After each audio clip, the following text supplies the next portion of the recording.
having a lovely night tonight, and welcome to this special edition of Tales of Adventure, where we are having some fun talking about all the lovely women who have contributed to both D&D and tabletop role-playing games. And tonight I'm bringing you a special fun story that's one of my favorites, called The Haunted Woods. And it's from a new storyteller, I think, called Kasha van Getzel, who's out in the Netherlands. Normally she does illustrations, so this is one of her first stories, but I think it's one of my favorites, and she is still writing, which I think is pretty cool. So hopefully she'll be writing some more stories, because I think her first one is pretty awesome, so obviously it's only going to get better from there if she continues to write, and I hope that she does. And of course, we will be continuing on in Neverwinter Wood, which is one of my favorite places to hang out because there's so many cool things that can happen there. And of course, we'll be featuring different elements from different women creators. So of course, storytelling, and then dice and maps and different elements that we can continue to add into our storytelling, whether it's Dungeons or Dragons, or whatever makes you happy as a storyteller and a role player. So we'll be throwing that in as we go. Hello Cameron, and welcome. I'm good, and how are you? So yes, that's what we're doing tonight for International Women's Day, which was on Wednesday, but we can always continue on that celebration for Women's History Month. Okay, and so of course, as we head into our storytelling portion of the evening, we have to remember that Neverwinter Wood is filled with both broad trees and bristling shrubs, those entangled branches and prickling undergrowth. Many a weary traveler has become lost among the brambles, and should they be foolish or lured from the trail, rumors of a strange blight and mysterious disappearances have drawn all of you to this region. It is said few return from the depths of Neverwinter Wood, but all who do tell very strange tales. Now, as we head into our stories, just remember that we always encourage a little bit of storytelling along with me, but you do not have to join in the storytelling if you don't want to. It's just encouraged and more than welcome. And so, the tale to be told does begin thus.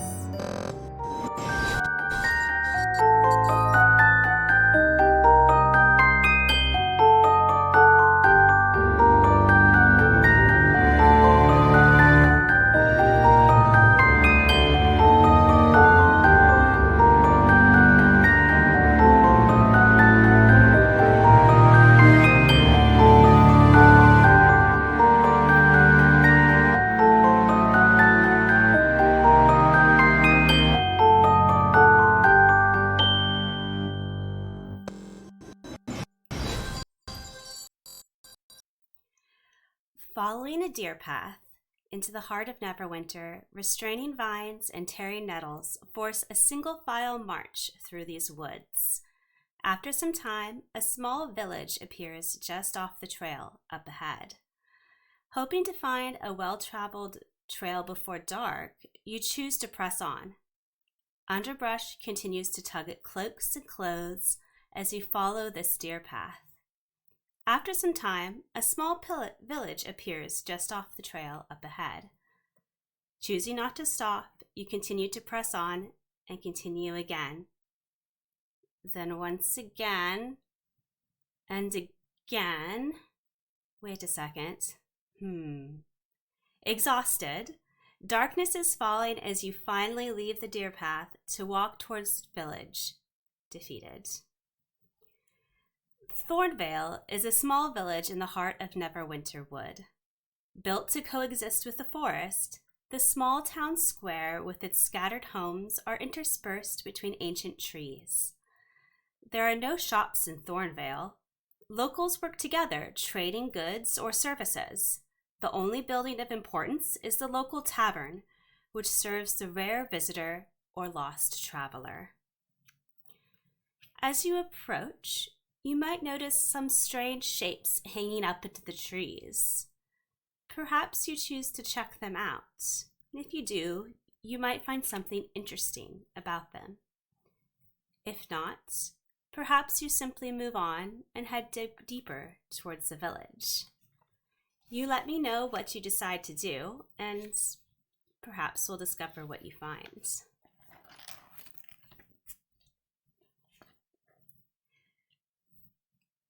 As you head deeper into the village, you decide to head towards that tavern. And there you can, of course, find some nice warm food and a place to rest. They might not serve much more than stew and ale, but after a very long journey, that's all you really need. Sometime after falling asleep at the local tavern, a shrill cry for help jerks you awake. Rushing outside, you find the town square filled with worried villagers. A man stumbles into the square sobbing, "Lorelei, Lorelei, my daughter is missing."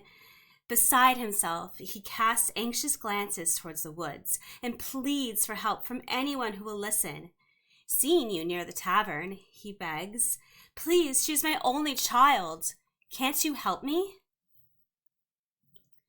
If you run up to him and see what's wrong, he might tell you that his name is Ed and that he's the local woodcarver. And yes, his only daughter Lorelei is missing. He's extremely worried because Lorelei is blind, and she's supposed to be gifted with magical abilities.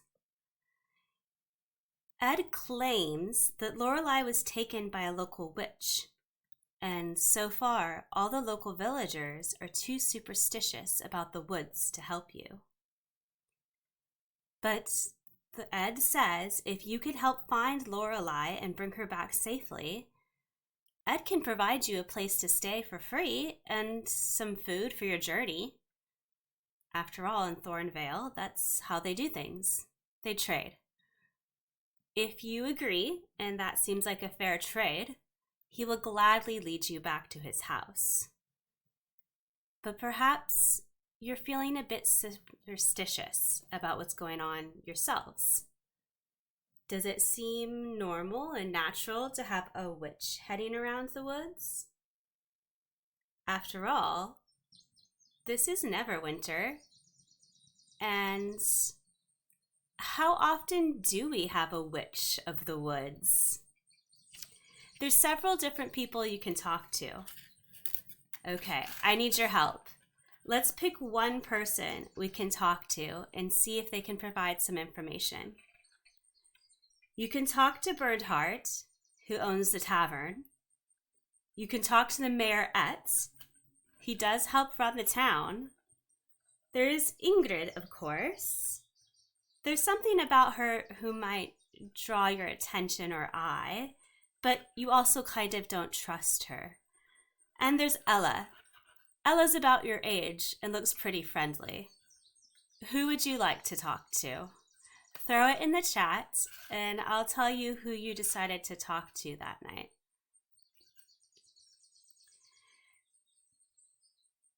Now, Ed happens to be a really good cook, so when you do end up at his house, he makes you a very fine dinner/breakfast, since it is kind of the wee hours of the morning.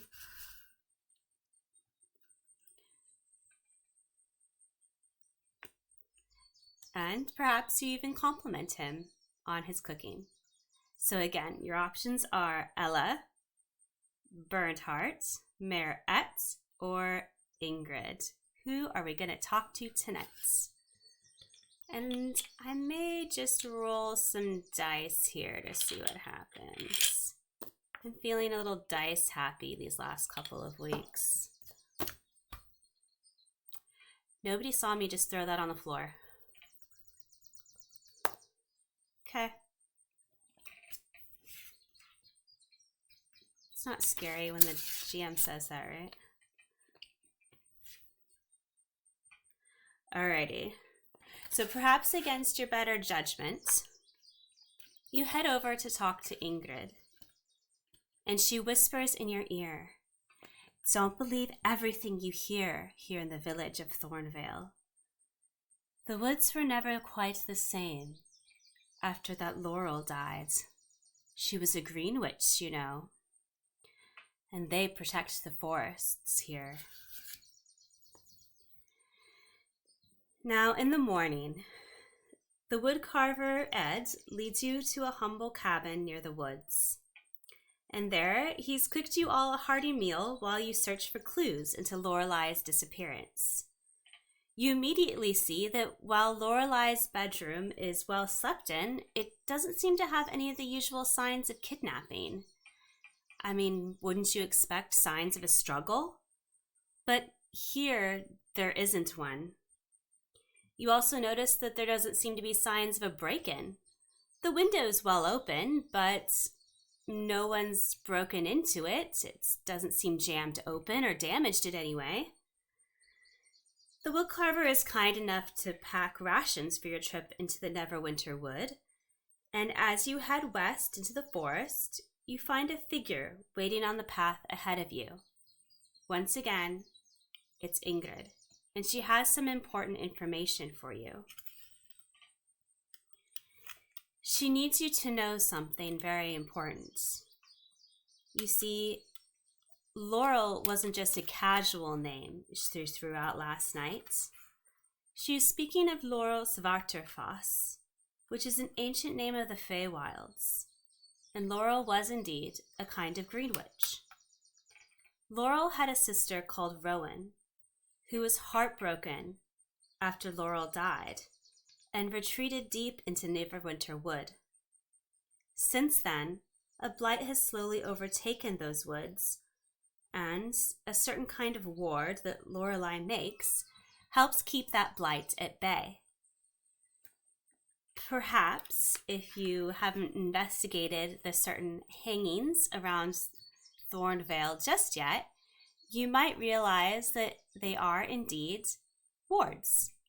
They are the wards that Lorelei makes to help keep the blight at bay. Now, Ingrid is very grateful to you for taking a moment to listen to what she has to say, and she begs you to be kind and understanding to Rowan if you encounter her on any of the trails. And so she gives you a clue. If you head west towards Healer's Hut, you will find something there that will help you in your journeys. Maybe you'll even find something that's more informational instead of just treasure. But you have to know what to look for. And as you head towards Healer's Hut, you find that the woods are perhaps a bit more alive than you at first anticipated. You seem to feel as if the vines themselves are attacking you, and perhaps even that certain animals are watching and dogging your path. But part of you feels like maybe you're getting a little too superstitious. And continuing along the trail, the tangled path leads to the small cottage that Ingrid described. The cottage caretaker is long gone. Decay, plant rot, and puncheon caps have claimed this once welcoming home.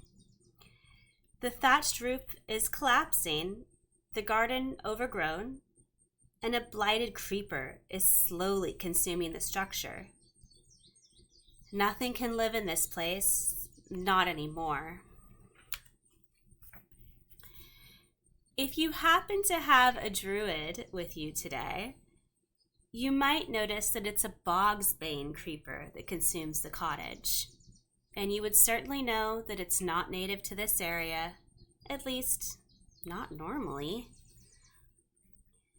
However, if you decide to go into the house, you will certainly find the clues and the tools that Ingrid told you would need on your journey, and that includes some potions of healing, a healer's kit, an herbalism kit, and an alchemist kit. All tools that will become very helpful to you in the near future. You also notice something else. A pale silver flower grows around one of the bedroom doors. Now, it's something that could be recognizable as growing around the Neverwinter area, but it's not a wildflower. If you have a cleric in your party, he might notice a spiritual element to the flower because it's a ghost bloom. And if you decide to pick it, well, it does have some unique abilities, but also you might get the sense that something is starting to follow you as you continue on through the woods. Now, nothing's going to hurt or harm you, at least not yet, but you do get the sense that whatever is growing this particular ghost bloom is now following you along the trails.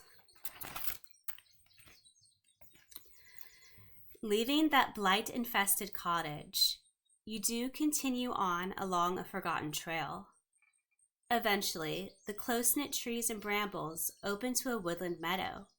Looking ahead, the clearing slopes gently upwards to a crest on a small hillock where stands a lone tree.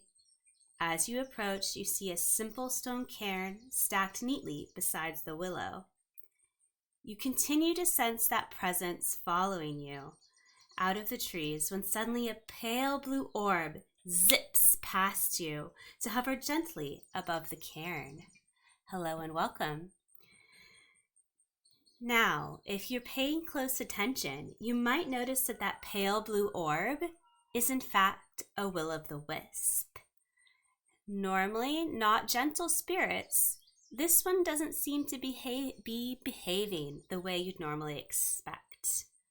It seems almost to be guiding you in a way, almost as if it wants you to check out that cairn. And as you get closer, you do see an inscription in Sylvain, which says, "Beloved sister and healer." Well, thank you. I'm glad you enjoy it. Now, if anyone's particularly skilled at putting together puzzles, you might notice that there is a particularly well-known healer and sister in this region. Can anyone guess who that might be? Did anyone guess that it might be Laurel Svartofas? Because it was indeed her. Now, if you've guessed that it was indeed her and the wisp who's following you along this path, you may be able to convince the wisp to stay with you. But the wisp won't be able to continue on for very much longer. You see up ahead is a very dangerous wall of mist. And in order to get through it safely, the wisp is going to need to sacrifice itself to guide you through. Wisps can be very wonderful things, but they have some unique abilities, and sometimes they're not able to stay for very long if they use those abilities. Laurel decides to sacrifice her abilities on the material plane in order to guide you through the wall of mist.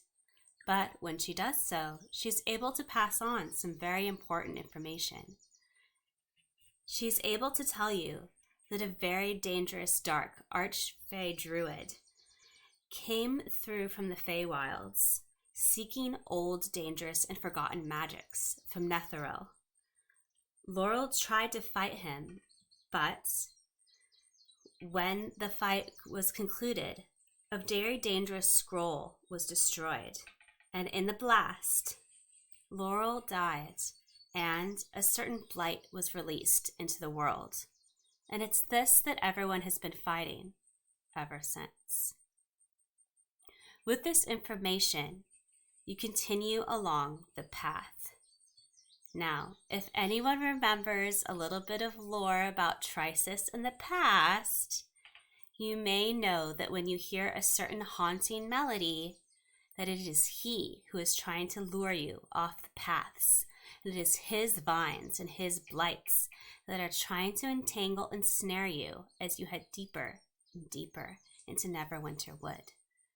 But thus far, you haven't found Lorelei, and you still haven't seen Rowan. Just yet. At the end of the path is a small cabin. The rot of blight is so strong here that only magic would be holding this ramshackle structure together. Outside, a low fire burns, glowing red to warm a cauldron where something brews. Stepping closer, the trees whisper in the breeze, waving their warded branches in greeting. A blue owl flies overhead to perch on the cabin roof. It observes you with yellowed eyes. From inside the wooden cabin comes a song of nature and protection, sung by a young female voice. And as you listen, a young girl steps out, and if you observe closely, you notice that she is blind, and she's hanging strange twig-like wards all about the cabin. If you greet her, she may start and turn and ask who is there. Who are you? What do you want? And indeed, it is Lorelei. If you speak to her calmly and in a friendly tone of voice, she may tell you exactly what is going on. You see, Lorelei is in training to be a guardian of the forest. She hopes to protect the transition points between the Feywilds and the material planes from people exactly like Trisis. And if she can do so successfully, everyone will benefit. But until that happens, she needs to stay here with Rowan. Just when you think you have everything worked out, Rowan does return. And she's not particularly happy to see all of you talking with Lorelei. But she can be talked down. She's just worried that you're going to hurt the last Green Witch in this area. You see, Rowan's own magic was never quite as strong as her sister's, and she is worried about Trisis. If you're able to smooth things over, you can safely leave the woods. And with the sun rising on Thornvale, you can make your way out of Neverwinter Wood. Entering the small town square, you come upon a vigil, which parts quietly to reveal the anxiously waiting woodcarver. Upon seeing his daughter, Ed Gundrupson runs to embrace her. Overjoyed, he whispers his thanks to you, tears running down his face. If Rowan comes out of the woods with you, the villagers may be concerned to see her. After all, they believe she is the witch of the woods, and it is she who is causing all of this blight. But if you explain about Trisis and what you saw in your visions from Laurel, perhaps you can smooth things over. Ed will help pack some more rations for you. After all, he does love to cook. And Rowan and her young niece and Lorelei will help you make some wards that will help protect you from the Fey drift that is starting to leach its way into Neverwinter Wood. This way, you can go about your business and your journeys without having some awkward time-related consequences. After all, nobody wants things to get timey-wimey and wonky. Not in Neverwinter, anyways. Well, we've managed to survive our journey today. And it's about time that we get ready to do some painting. So, if you liked our story from today, I hope you will check things out from Natasha Van Gestel. I'm going to put her contact information in our chat because she is a pretty cool writer and illustrator. And hopefully you all can take some time to see what else she's making out there in the great wild world, because she does some pretty amazing things. For right now, we're going to take a very short intermission so that I can set up our extra cameras and our watercolors and do some fun things together.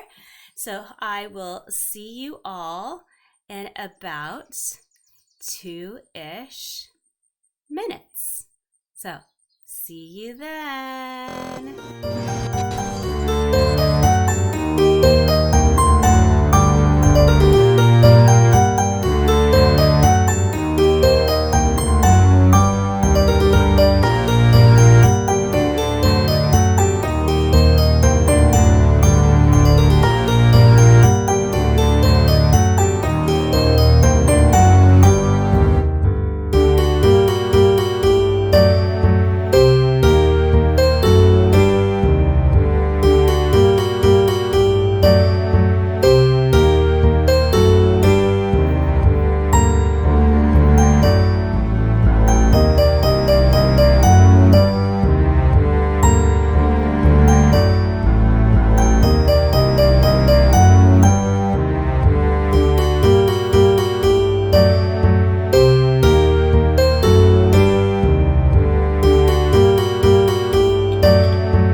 All right, you guys, welcome back. That was a very short intermission this week.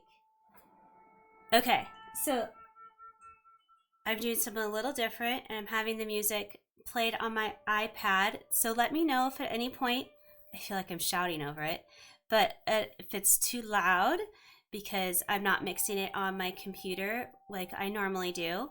So I'm relying on all of your ears to be my ears for me.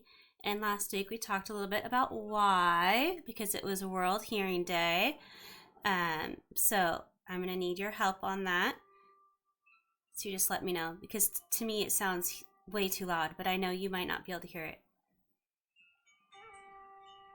Yeah, it's picking up okay. All right.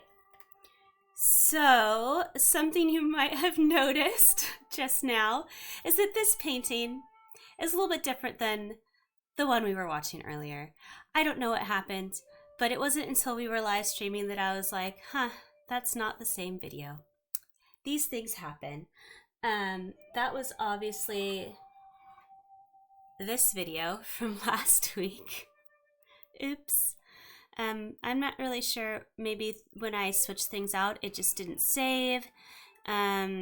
I don't know. Strange things happen on here sometimes though, but we just roll with it and we make it work. So you guys got to watch that video twice.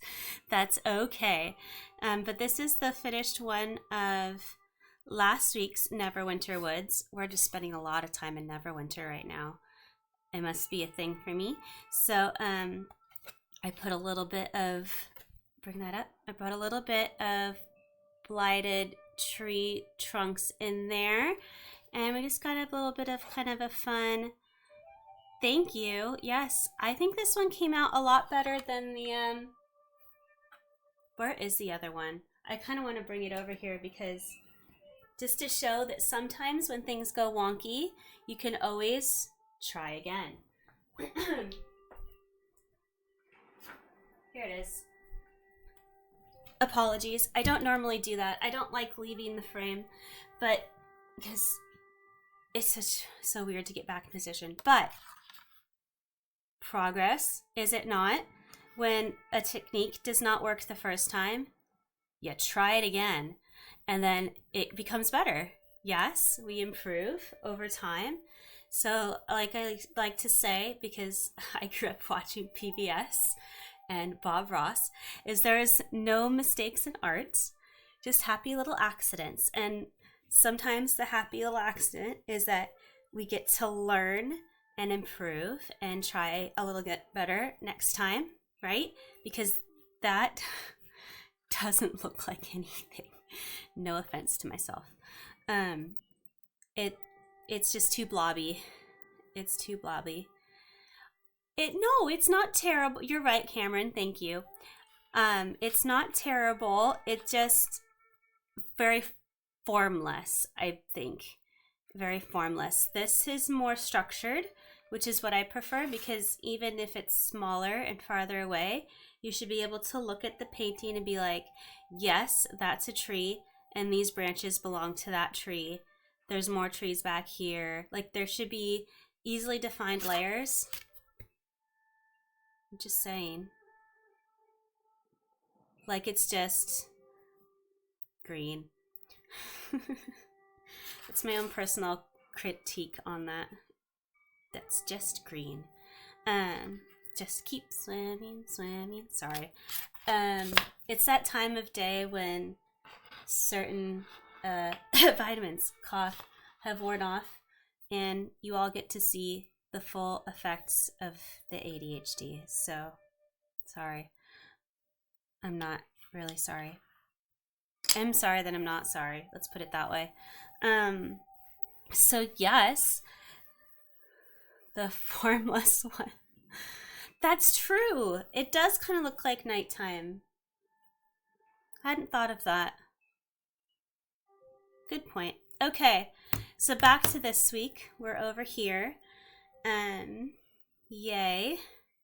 We're kind of having fun with this. I feel like I need to move this over here more. I'm going to get distracted by that music. Again, let me know if it gets too loud for you guys, because I don't know how loud this thing really is. Okay. Aw, you have my back. Yay. I'm drinking coffee, so I'm really going to need your back today.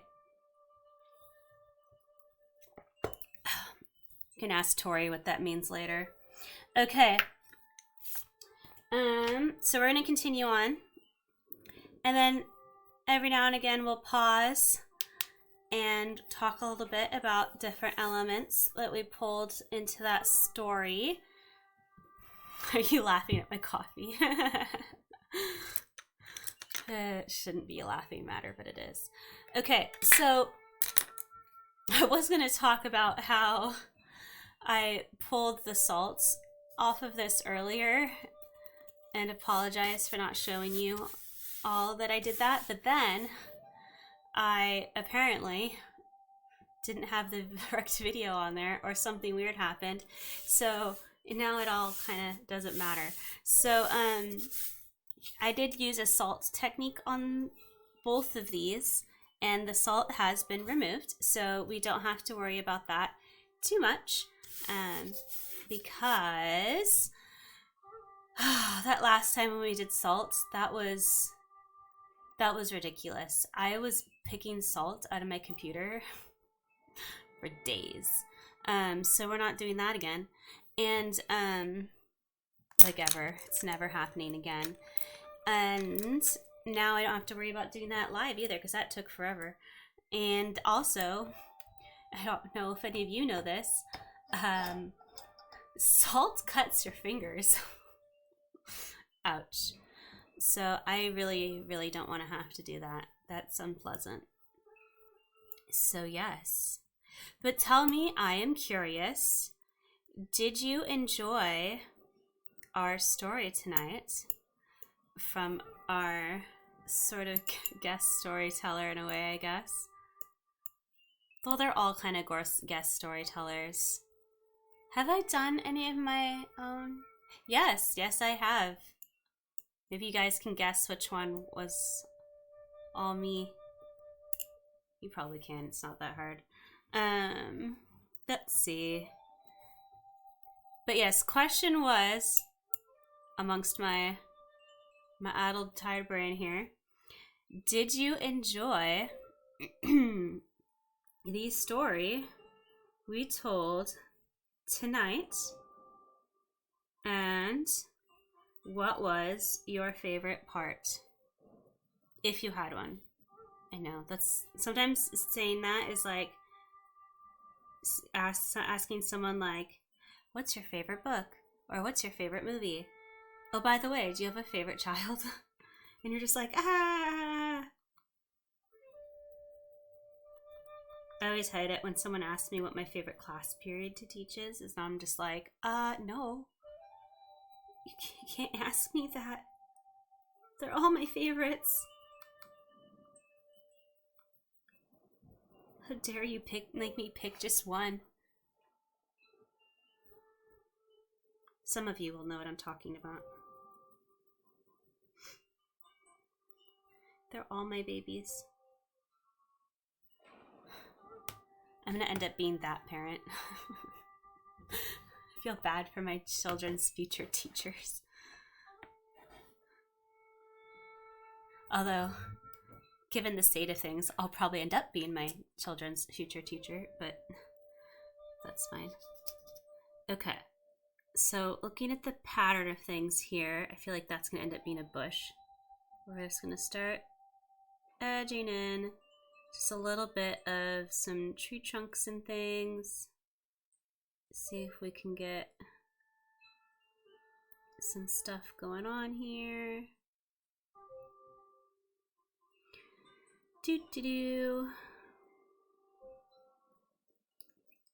I kind of like doing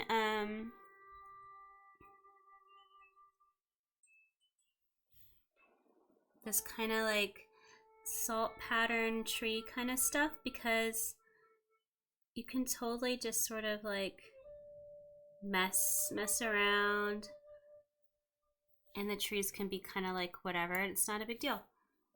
You just kind of feel like this needs to be a little bit darker, but we can do layers, it's fine. And it's just kind of fun to play. Painting and art should be fun and playful sometimes. There should be a little bit of fun to it.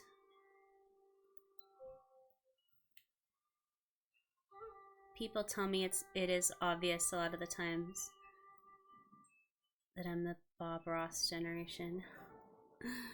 I'm like, but I don't actually paint in gouache. I don't actually like painting with gouache. I find it very challenging to work with. I'm just not that patient as I paint with watercolor. It's fine. Says the middle school teacher, I'm not patient.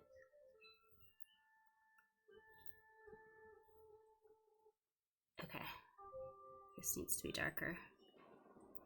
I might end up having to go back in and pen, actually. I'm not sure how well this is going to show up because I made things really dark. We shall see. We shall see. Never say never.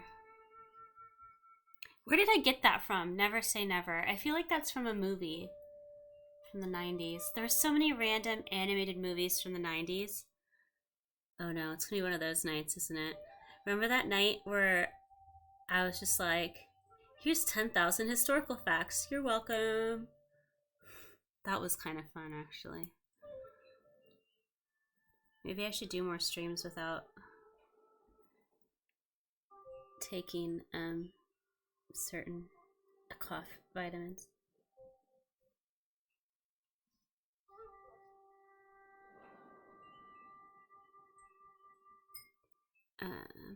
Sorry, I'm listening to my rabbit destruct things. Wondering if I should go take care of that. Okay, so I know it's really tiny way back there, but there is a small tree developing in the corner. I promise. It will show up better later. I just need this camera to be very zoomed out. I offline? I don't think so. I do have a pet rabbit. I'm often told by friends that she will end up in stew. You get one rabbit joke. That's it. I don't know who's watching right now, so I don't know who to tell this to. I can only look at so many screens at once before my brain's just like, screw it. You had 2 rabbits? That doesn't surprise me. Didn't Ray have a rabbit, Cameron? I don't remember. But my rabbit actually really likes men. I feel kind of bad for her because I never date. But she loves guy voices. She gets really excited when I start to rewatch Supernatural episodes because she's a Dean fan. Oh, no, I must have been confused then. Not Ray. Maybe someone else. I don't know. Maybe it was Tori. I don't know. I don't know things. Okay.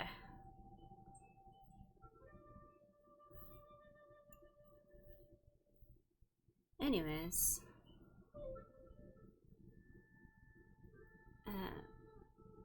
James, if you're on here, by the way, Alchemy really likes you. I think she has a little bunny crush.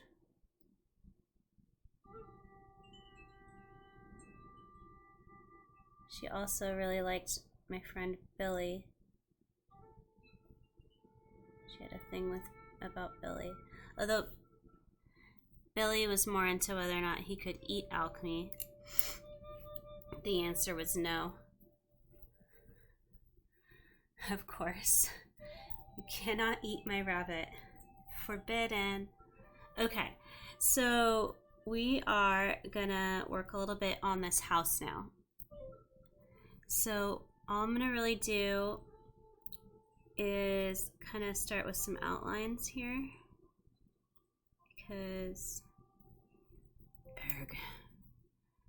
one thing about lining brushes is that they never really hold water.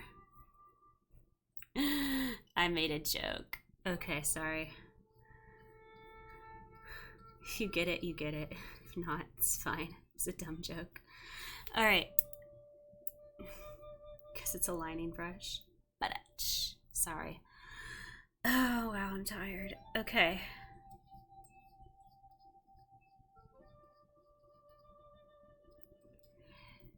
So we're just gonna go in.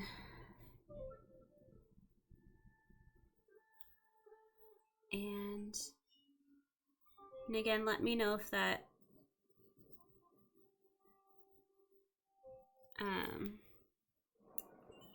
music's too loud, because I don't know. Can't really hear it myself.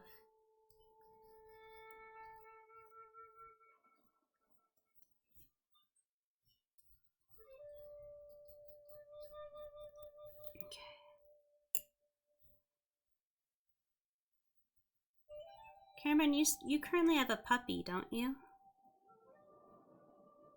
I know Ray and Tori have a puppy, amongst various other accoutrements.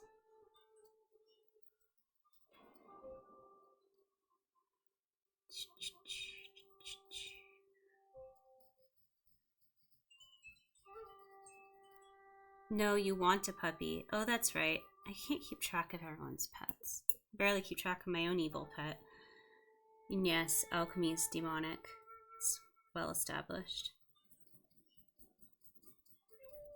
Not up for debate. She's evil. Evil incarnate. Oh shoot, I just dropped dark where I don't want dark. I hate it when that happens. It's fine. I'll fix it.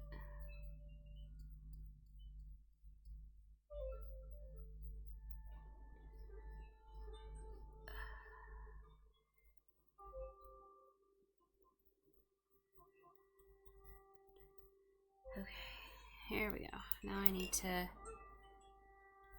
There we go. Alright, know when you saw me just wipe watercolor on my beige blouse. Shh, it's a secret. Okay. My mom killed me. Alright, so we're gonna work a little bit on this while that dries.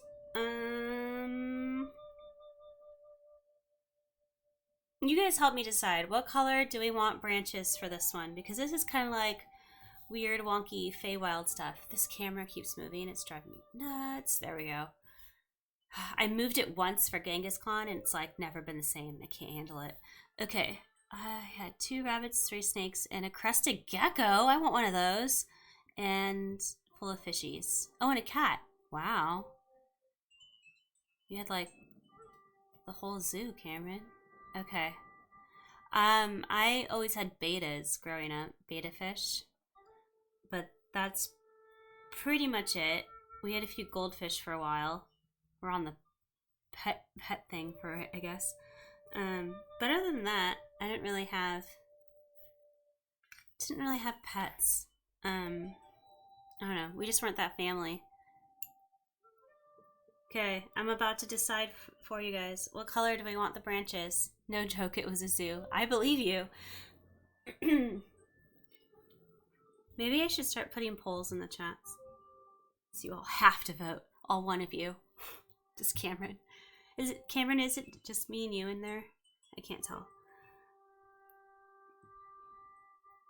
I'm gonna go with brown again. I don't even care.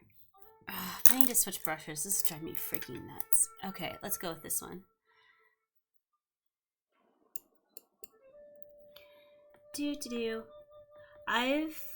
I feel like we've talked about cats before. I've always kind of wanted a cat. Yeah, it is just us. Okay. I've always wanted a cat, but everyone in my family, including me, is allergic. So I feel like that wouldn't go well. Like, we probably shouldn't have a cat if it's like one of those and it would kill you situations. But like, I've always wanted one so badly. But the closest we've ever really come to having like a furry creature is a rabbit. That's it. No dogs, no cats, just a demonic rabbit. That's it. That's all I've got.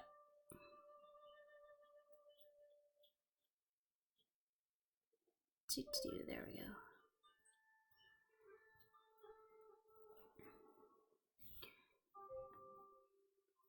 But she's my evil goof. I mean, I joke that she's evil. She is. But I still love her. She's still my evil love. Okay. Got that in there. And I want something in here that kind of goes up. Bloop. Bloop. And kind of comes down. Rabbits are good. They are messy, I will agree. I have another like dwarf though, Cameron. I don't know if you know what that is, but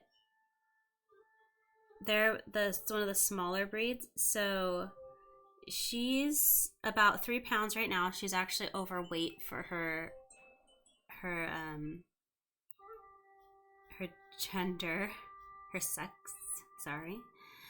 We're trying to keep it PG in here and family friendly. But yes, so she should be closer to 2 pounds, but shh, she's on a diet. Don't tell her. She doesn't know. We're starting her diet thing again. But hold on. This is a technical thing. There we go. Alright, there we go. Now I can think. But it's like having the Energizer Bunny. And she doesn't like people. So every rabbit's a little bit different. Some are very friendly and fun and cuddly and will want to be around you all the time. Alchemy doesn't.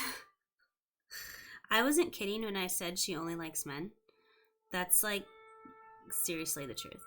She will only be friends with you if you're a guy. She follows my dad around like he's her bestest friend in the world. It's kind of funny.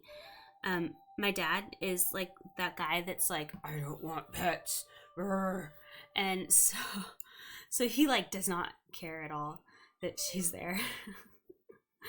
And will completely ignore her. But every time he walks into the room, she's just like, have you ever seen the like, was it Jeremy Renner meme where he's just sitting there like, that's alchemy every time a guy's around? She's literally just like in love.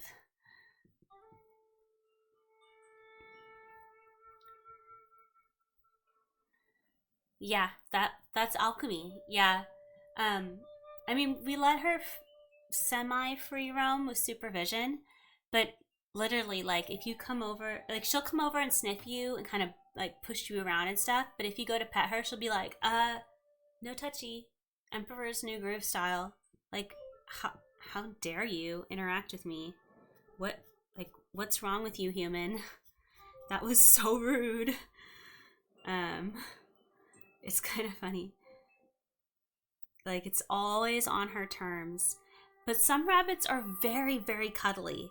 So it's like not a rabbit thing. So if anyone's thinking of getting a rabbit, it's like they all have their own unique personalities. Hers just happens to be Heather's. Okay. So yes. Yeah, most rabbits are closer to your Lola than my alchemy is. And they do prefer free roam. That's their jam. Alchemy's just an asshole. Sorry. But it's true. She's a complete asshole. But she's my asshole. And that makes it okay, I guess. I don't know.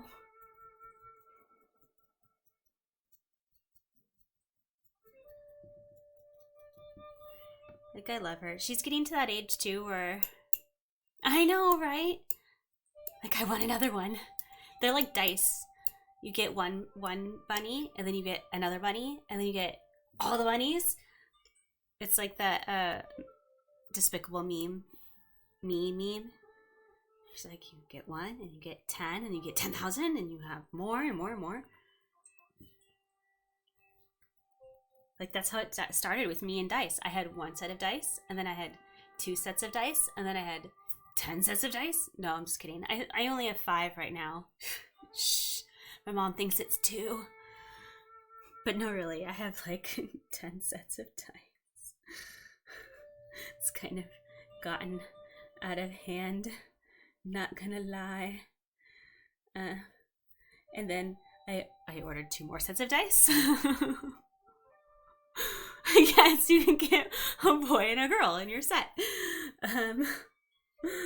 But no, you should spay and neuter, especially because the girls, they have they're prone to ovarian cancer, so you should spay and neuter. We can laugh about it. It's fine to have a joke, but you should still spay and neuter. Okay, I'm just gonna darken up some of these lines a little bit so that we have like a little bit of something to work with later. Okay. So I might decide to go over some of these later with something else to try to get some layers going in here. I haven't really decided, but for now, this is where we're at. Okay, I've spent way too much time doing branches. It's kind of silly. Okay, so let's get back to this house. And while we're doing that, let me tell you a little bit about the dice. Wow, I'm just throwing dice. Am I still painting my dice? God, I hope not. That took like 2 weeks. Speaking of which, this is the dice that I was repainting. So these are by FennekandFinch, who is run by Theron out in Portland, Oregon. She is super cool, by the way. So if you find FennekandFinch out on Instagram, she's a really cool friend to try to follow. Super, super nice lass. I really, really like chatting with her. But these are her dice, and I have the full set over here. I'll bring it up close. Focus. Yeah, didn't they come out really cool? So, if you guys check out YouTube, this is the set that I did talk about a little bit and showed a bit of the painting for the side quest for Genghis Khan. So, her original inking was sort of like a gold bronze. And I like her dice because they have a nice deep, you can see it a little bit better on this one, a nice kind of deep groove on the number. So if you're someone like me who struggles with reading numbers, it can be really easy to sort of kind of touch the dice. Now, I know some people, it's kind of a thing that once you roll the dice, you don't touch it until you call it. But if your game master is okay with you feeling out the number to help you read out what the number is and then call it that way, then pick up the dice. I think that's a good compromise. Personally, I would let my players do that, but every game master is different. Just respect their rules. And it's nice and large to make it really easy for me to see. And so then I just put a kind of ombre color on there. Some people said that made it harder for them to see it when I took this to the convention. So I ended up not playing with them very much, and I used a different dye that was just really dark on kind of a clear background. But personally, I find this ombre kind of stabilizes, if that makes sense, the numbers for me, so they're not moving around so much. That's what I call it, to just explain. Dyscalculia and dyslexia is the numbers move, which I know isn't really technically accurate, but I don't really know how else to explain it to the neurotypical folks who've never really seen anything like that. Although I suppose if you're someone who has migraines, that's probably the closest you can get to seeing what that's like without ever having dyslexia or dyscalculia. It's kind of like when you have a migraine and you get the auras and everything suddenly just kind of goes wonky. That's what it looks like all the time.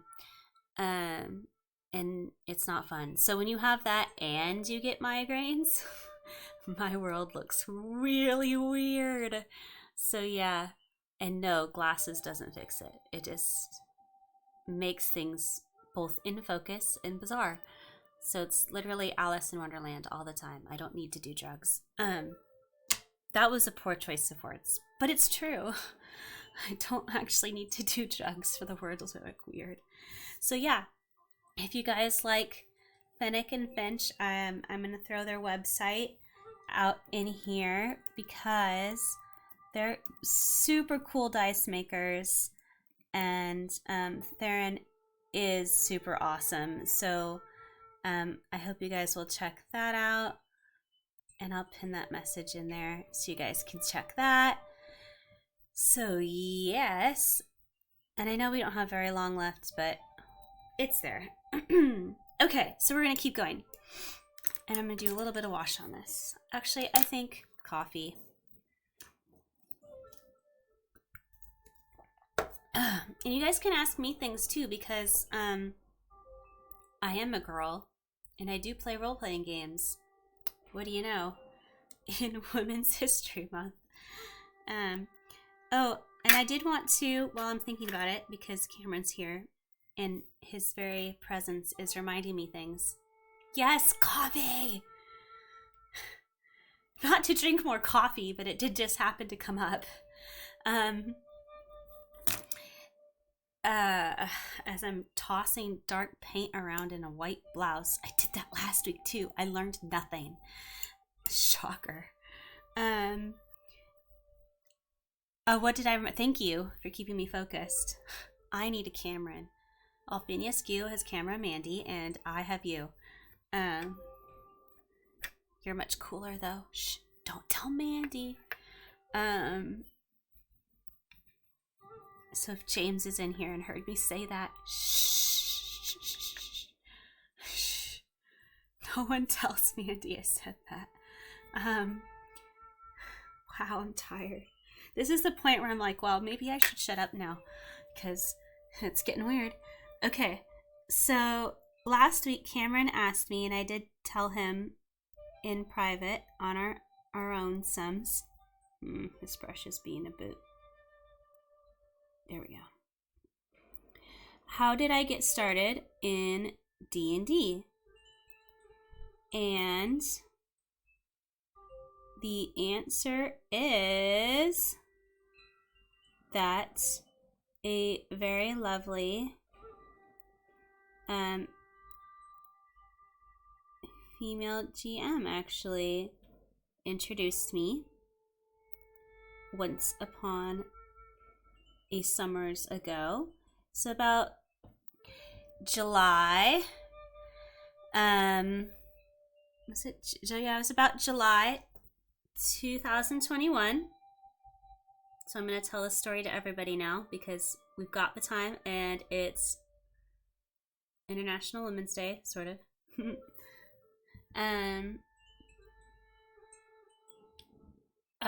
I got triple dog dared because apparently that's the only time I listen to people. To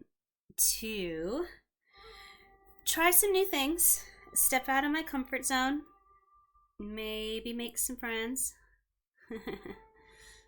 I don't like new things, and change can be hard for people, all kinds of people, but it can also be very good for us. So when I did that, I decided to try Dungeons and Dragons because I had heard of it before from other people in the past, but I didn't really know very much about it. I had obviously never played. But I thought, while I'm here, needing to make friends, because I didn't really have any back in July of 2021, and we were in the middle of a pandemic, so I can't exactly just go hang out at the bar. Not that you'd want to in a military town like mine. There's just some things you don't do as a girl. Even on International Women's Day. So the best thing I could really do at the time was to try to kind of dip my toes in with those kind of games. So I joined a group that at the time had a different name, but now it's this Facebook group called Dungeons. How did I not have friends? Social anxiety. Yes, that's a story for another day. We'll talk about that on Mental Health Day. In other words, I'm procrastinating. What was my brain doing? Oh yes, so it's called Dungeons and Diversity. So it is a group mostly for women, so it kind of works as part of this group. And very kindly, GM happened to have noticed me in there asking about how do you learn how to play? What is Dungeons and Dragons? And they got me onto their Discord server. And the rest is kind of history, more or less. Yes. And that was like a year and a half ago now. I only played consistently for about a year, and then I sort of got retired. Well, we don't need to talk about that. But these things kind of happen sometimes.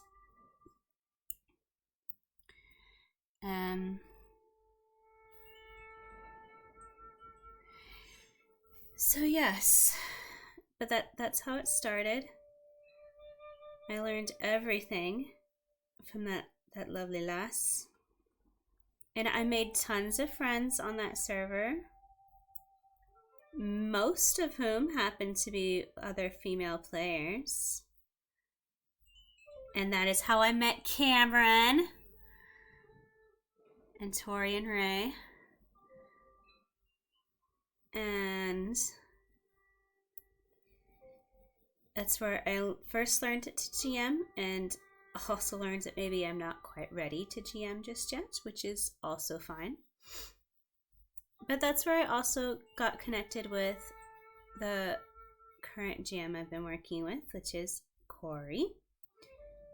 She's a lovely friend who's been helping me work through some D&D anxieties. I think it's important that women work to support each other just as much as our gentlemen do, right? Not the right person to talk about International Men's Day when that comes around in a couple of months.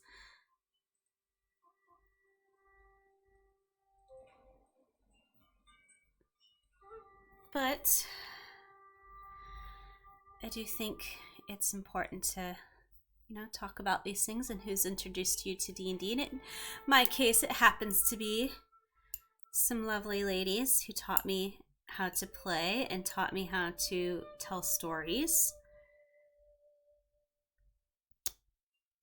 And as a side note that's completely irrelevant, it so happens that all of my art teachers were girls as well, although that's not that unusual actually in the arts industry. I don't know why.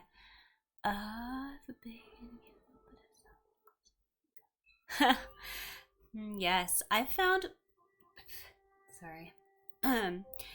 that when engaged with something that you are interested in, that makes it much easier to get through that little bit of social anxiety. I feel like we had one game together, Cameron, on your second question there. Trying to get my glasses on proper here. I want to say that was one of Tori's one-shots. Not Tori's, Ray's. Well, maybe. Now I can't remember. Were you there when we were doing the one where we all pretended we were Greek gods? Was that you? Or was that, what's his face? Because there was one person that I remember playing with, and it wasn't you, but it was like family adjacent. No, maybe it was one of Britta's family members. I don't know. But the whole time I was just kind of like, I want to slap him. I don't think it was you, though. I doubt very much I would have felt that way ever about you. Oh, okay. Yeah. No, then it must have been Ray's, because they had the one that was something about blight infecting the woods, and we never really solved what was causing the blight, but we like finished the quest, and then we were all like, okay, we got the money, and then we left. And I was so sad because we never figured out what was causing this blight, and I wanted to know. But then the party like didn't care, and I was sad. And that's when I suddenly started writing all these one-shots with blight in them. Can't imagine why. I'm not working out any problems or anything. Okay. Resolving unresolved storyline issues from a one-shot a year ago. Oh, no, I don't know, because it was someone from Tori's one-shot that I wanted to, like, smack. And if you weren't there, then it was not you.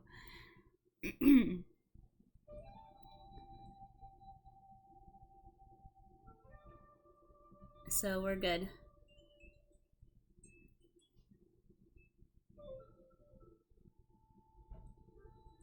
Okay, I'm outlining this. But don't worry too much, Cameron. Like, people feel that way about me all the time, and part of it is because of my various neurodivergence things, right? We'll talk about that more when we get to, I think it's June. Neurodivergence awareness. I have a character we're use for that. Dealt with blight. It could have been Tori's. Oh, that's what it was. Yes, him. Yes. That's the one. Now I remember. Tori and I have talked about that. About how I'm not allowed to smack anyone at the wedding. Because I might.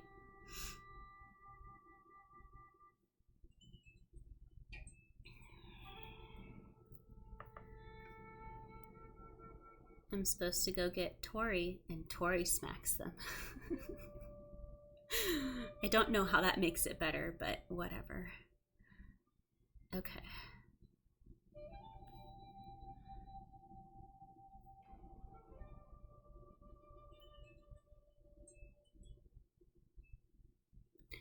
There we go. A little bit of outlining.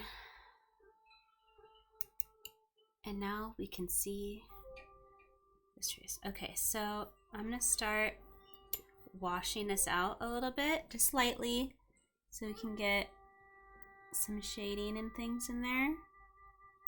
And then later, I'm gonna do detailing work, because I like kind of doing a wash background on houses and then going back in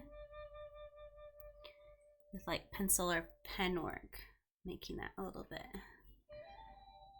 But watercolor makes such nice kind of shading and lines with houses, and then you can kind of like go in with all the fun extra stuff with pen and pencil and things, get all that cool detailing in, and it just kind of gives it layers. Ogres are like layers. I need to stop letting my 6th graders do Shrek on rainy days, because that's just getting ridiculous. Okay, get this window back in here now that I've washed that out, because that needs to be dark. Under these eaves needs to be really dark too.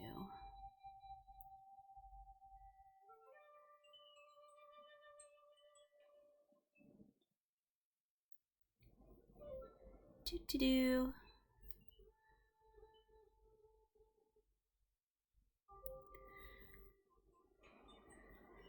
I'm just gonna line this side. There we go. That looks nice.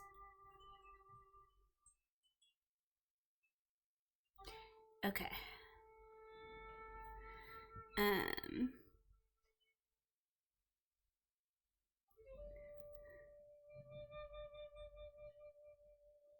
So I don't know if you guys have had any more storms up your way, but we just got hit with another one, and it hailed again today. Which is weird for us, because like it doesn't normally hail, period, and now it's done it like twice in a row.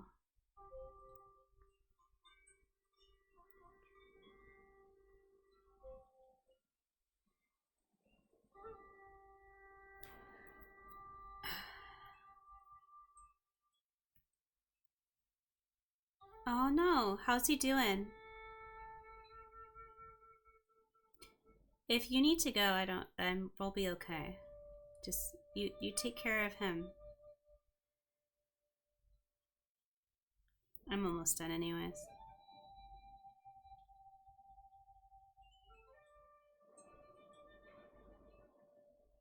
Okay. That's better.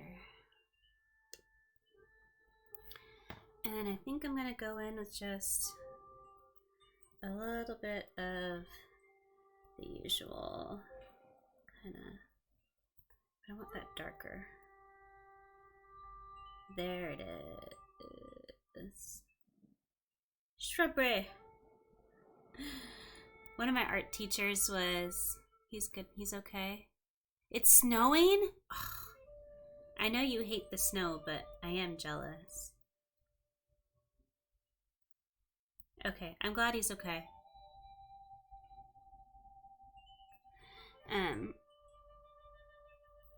One of my art teachers was very Irish, and she used to always say shrubbery when she would teach us. So now I have this habit of saying it too. Shrubbery. We're just putting in little bits of shrubbery. Little bits of shrubbery.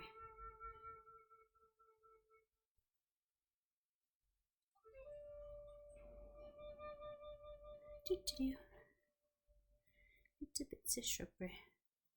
I think I'm gonna have to go in with some line work in here later, once it's perfectly dry.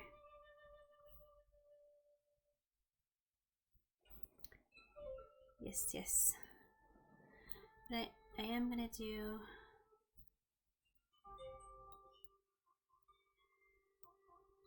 ooh, yes, that's nice and dark. Okay, you guys are gonna like this. Da da da da da da da da. Get this all nice and lighted and dark and hypey. Happy little tree. Happy little tree. Happy little trees in here. Happy little trees. Make them all dark and angry. I like it. I like my trees in Neverwinter dark and angry. Okay. And I can kind of outline this bush a little bit. Bring it a little bit dark.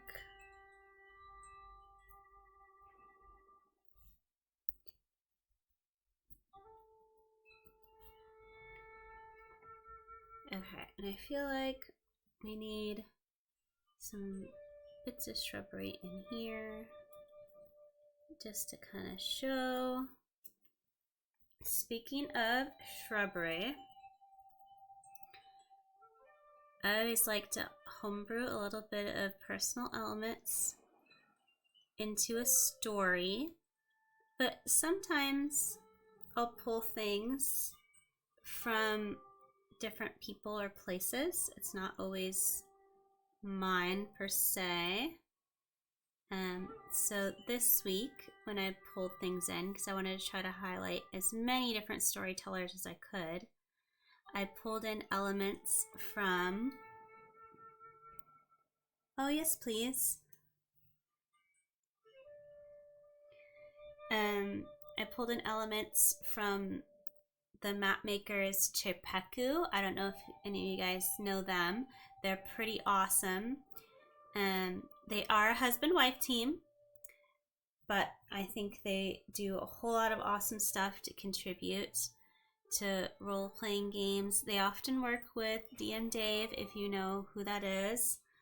I really like their stuff on Roll20. Very wonderful and easy to use. I also threw stuff in there from Sarsen Games and Tabletop Productions, both women-led and totally awesome groups. So that's totally cool. But yeah, okay, this is getting there. That house just seems wonky to me, but I know it's just my brain. Okay, so I'm gonna let this dry for a wee bit. We went way over our time limit, but that's okay. We had some awesome conversations, I think. Next week, because I think we need to sort of mix it up a little bit, we're going to be headed into more of a wasteland, deserted world kind of a location where once upon a time a dragon devastated the lands, and it's now a wee bit different than it once was, and perhaps it can no longer be trusted to behave as it should be expected to behave. So we'll get to head out that way, sort of see what's going on in that direction of the world. Perhaps still Neverwinter adjacent, because it can kind of be set wherever we want to set it, but still fun and interesting place to be and belong. So we'll be heading that away next week. However, I do not yet have a location or ideas for the week after that, as we're heading into spring break and whatchamacallit. So if any of you guys know of a place you would like to go, even if it's just a biome, just give me a biome, please. You're more than welcome to throw it into the suggestion box / jar that we have set up on our Twitch stream, by all means. Or Cameron can always message me on Discord, as he does. You know, like, oh, I really like when we go to the desert, let's go hang out in the desert for a bit. Or let's go back to the mountains. We're kind of sick of the Neverwinter Woods. I think I'm getting sick of the Neverwinter Woods, even though they are kind of my favorite. Or I'll go back to the Neverwinter Woods some more. Let's do some more forest paintings. Or go to the Feywilds or something, you know, just throw not a snow boy biome. Aw, Cameron. I love me a snow biome. Do I have one up here that I can tease you with? I don't. It's hiding. That's fine. Hey, that was kind of fun though when we did the Snowden. I liked that. We should do that again. I have to wait a while though. We just did that one. Another time, I'll come up with something else to torture you with. Yes, indeed.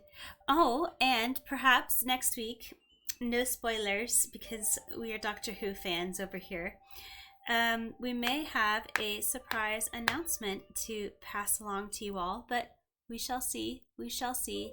No spoilers just yet, but perhaps next week, surprise announcement. You never know. All right, so until then, I hope you all have a lovely weekend. Wherever you're at, stay dry, stay warm, stay safe. Do not go out in the snow. And do not forget to feed those inner storytelling mimics. So have a lovely weekend, and I'll see you all next time.